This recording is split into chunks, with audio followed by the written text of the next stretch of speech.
Հայաստանի Հանրապետության Պաշտպանության նախարարության, Ներքին գործերի նախարարության, Ազգային անվտանգության ծառայության ծառայողներ, ողջունում եմ ձեզ։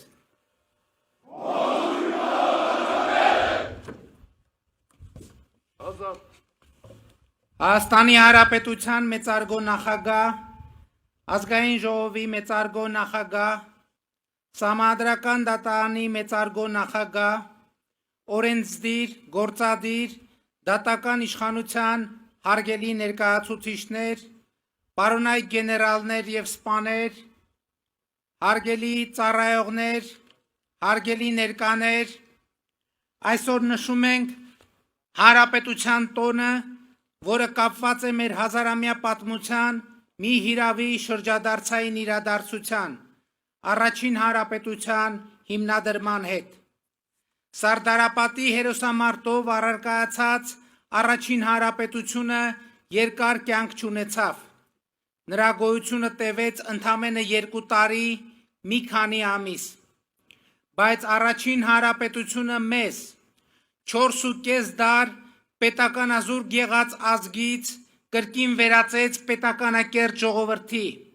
և մեր պատմության մեջ առաջին անգամ նախանշվեց մի պետական համակարգ, հանրապետություն,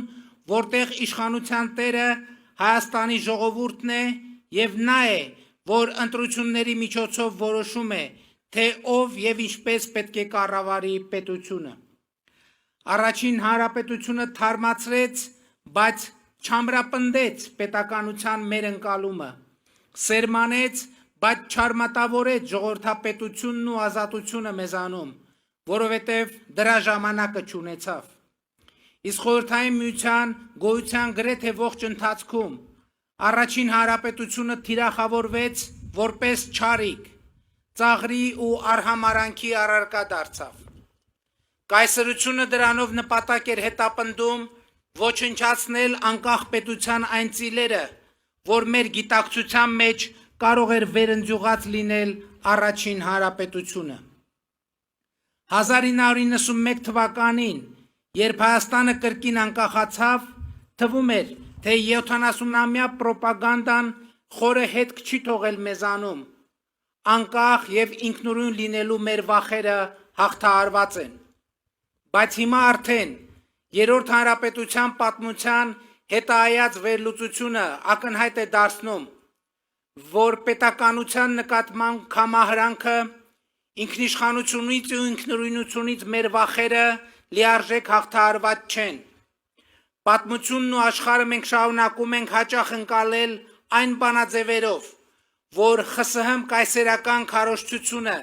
հետևողականորեն սերմանել է մեզանում։ Այս է պատճառը, որ համոզված եմ, մեր պետության ու մեր ինքնության հարատևությունը ապահովելու համար առաջին հերթին հենց սա պետք է հաղթահարենք, ինչի արդյունքում կկարողանանք արձանագրել և մարսել մի քանի առանցքային իրողություն։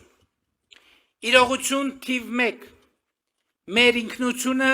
մեր պետությունն է։ Մեր պետությունն է մեր ինքնությունը,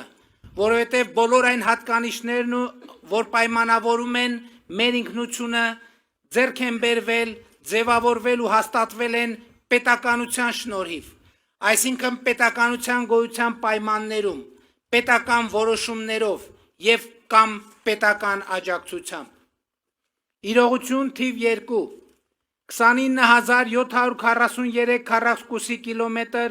միջազգայինորեն ճանաչված տարածքով Հայաստանի Հանրապետությունը մեր ժողովրդի ոչ թե կորուստների, ձեռքբերումների արտահայտություն է։ Մեր ժողովուրդը հայրենիք փնտրելու կարիք չունի այլևս, հայրենիքի մասին երազելու անհրաժեշտություն չկա,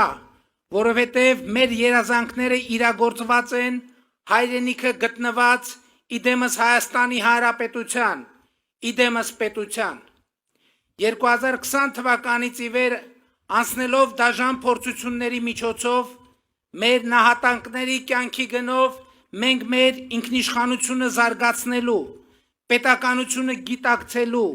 ու հարատև դարձնելու պատմական հնարավորություն ենք ստացել։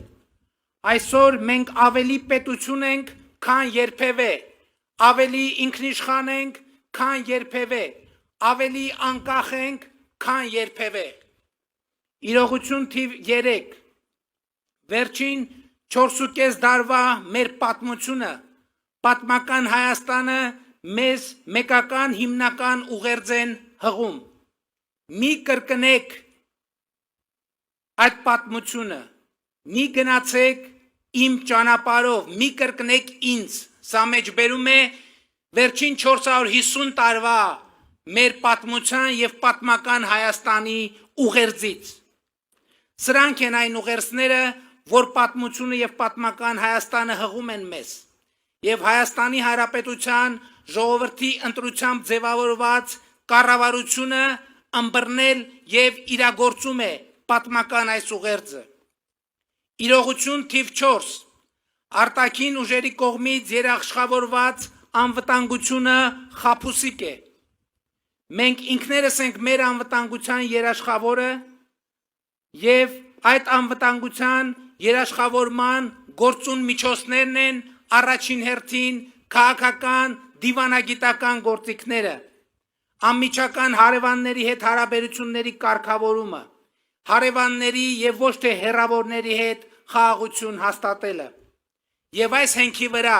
բալանսավորված և բալանսավորման արտաքին քաղաքականություն վարելը և նրա ստեղծած հնարավորությունները։ Իրողություն թիվ 5 Պետությունը պատասխանատվություն է, ազատությունը պատասխանատվություն է, հանրության ու յուրաքանչյուր անհատի երկարաժամկետ ազատությունն ու բարեկեցությունը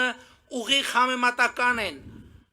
այս իրողության հանրային և անհատական գիտակցման և այդ գիտակցումից բխող վարվելակարգի հետ։ Ազատության և պետության նկատմամբ ունեցած պատասխանատվության շրջանցումը թե ազատության և թե պետականության կորստի ճանապարհ են։ Այդ պատասխանատվության կատարման որակն ու այդ պատասխանատվության նկատմամբ ունեցած հարազատությունը յուրաքանչյուր քաղաքացու ազատության և բարեկեցության երաշխիքն են։ Հենց այս իրողություններն է արձանագրում իրական Հայաստանի գաղափարախոսությունը ընդգծելով հայրենիքը պետությունն է, սիրում ես հայրենիքդ, ուժեղացրու պետությունդ, անհատական ջանքով հարստացիր և հարստացրու, այստեղ հայրենիք, այստեղ հաց, այստեղ պետություն, այստեղ կաց, Հայաստանը իմ տունն է, ժողովուրդն իմ ընտանիքն է։ Հայաստանի Հանրապետության մեծարգո նախագահ, Ազգային ժողովի մեծարգո նախագահ, Սահմանադրական դատարանի մեծարգո նախագահ, օրենսդիր, գործադիր, դատական իշխանությունների հարգելի ներկայացուցիչներ, պարոնայք գեներալներ և սպաներ, հարգելի ներկաներ։ Դեպի Հայաստանի Հանրապետության հարատևություն, պետական անկախություն, ինքնիշխանություն, բարեկեցություն ու ազատություն տանող մեր ընթացքը մտնում է պատմականորեն վճռական փուլ։ Նախորդող շրջանում մենք ունեցել ենք անուրանալի հաջողություններ։ Հայաստանի և Ադրբեջանի միջև խաղաղության և միջպետական հարաբերությունների հաստատման համաձայնագրի նախագիծը համաձայնեցված և համաձայնագրի նախագծի շուրջ բանակցությունները ավարտված են։ Այժմ մենք Ադրբեջանի հետ երկկողմ խորհրդակցություններ ենք իրականացնում համաձայնագրի ստորագրման ժամկետների և հանգամանքների շուրջ համաձայնությունների հասնելու համար։ Հայաստանի և Թուրքիայի միջև հաստատված է ակտիվ երկխոսություն։ Հայաստանի և Իրանի Իսլամական Հանրապետության միջև հարաբերությունները գտնվում են աննախադեպ բարձր մակարդակի վրա։ Հայաստանի և Վրաստանի միջև հաստատված է ռազմավարական գործընկերություն։ Հայաստանի միջազգային հեղինակությունը աճում է տեսանելի կերպով, և այն փաստը, որ 2026 թվականին մեր երկիրը հյուրընկալելու է Եվրոպայի և աշխարհի երկու հեղինակավոր ու մասշտաբային միջոցառումներ, Եվրոպական քաղաքական համայնքի 8-րդ գագաթնաժողովը և կենսաբազմազանության կողմերի COP17 համաժողովը սրա տեսանելի ապացույցն են։ 2025 թվականի կարևորագույն իրողություններից մեկն այն է, որ Հայաստանի Հանրապետության բոլոր սահմանային կետերում այլևս սահմանային հսկողություն են իրականացնում բացառապես մեր երկրի սահմանապահները, մի բան, որ աննախադեպ է։ Մենք շարունակում ենք սերտ հարաբերություններ զարգացնել Ռուսաստանի Դաշնության և Չինաստանի հետ։ Միացյալ Նահանգների հետ հաստատել ենք ռազմավարական գործընկերություն։ Հնդկաստանի հետ մեր գործակցությունը խորանում է։ Ֆրանսիայի և Եվրամիության հետ մեր հարաբերությունները գտնվում են աննախադեպ բարձր մակարդակի վրա։ Հանրապետությունն ու ժողովրդավարությունը իրողություն են։ Բալանսավորված և բալանսավորման արտաքին քաղաքականությունը իրողություն է։ Ինքնիշխանությունը և անկախությունը իրողություն են։ Պետությունը իրողություն է, և մենք պետք է գնահատենք և փայփայենք այս ձեռքբերումները։ Մենք հաղթահարել ենք կորուստների պատմության շրջափուլը և թևակոխել ենք ձեռքբերումների պատմության մի խոստումնալից դարաշրջան։ Հոռետեսությունն ու հուսահատությունը այլևս Հայաստանի Հանրապետության ուղեկիցը չեն։ Հայաստանի Հանրապետության ուղեկիցը պետականակենտրոն ինքնագիտակցությունն է, աշխարհի գիտելիքահենք իմացությունը, զարգացումը ու ժողովրդավարությունը։ Խաղաղությունն ու անվտանգությունը դառնալու են Հայաստանի Հանրապետության երկարաժամկետ ուղեկիցներ։ Պատերազմ չի լինելու է խաղաղություն։ Բոլորի շնորհավորում եմ Հանրապետության օրվա առիթով։ Փառք նահատակներին և կեցցե Հայաստանի Հանրապետությունը։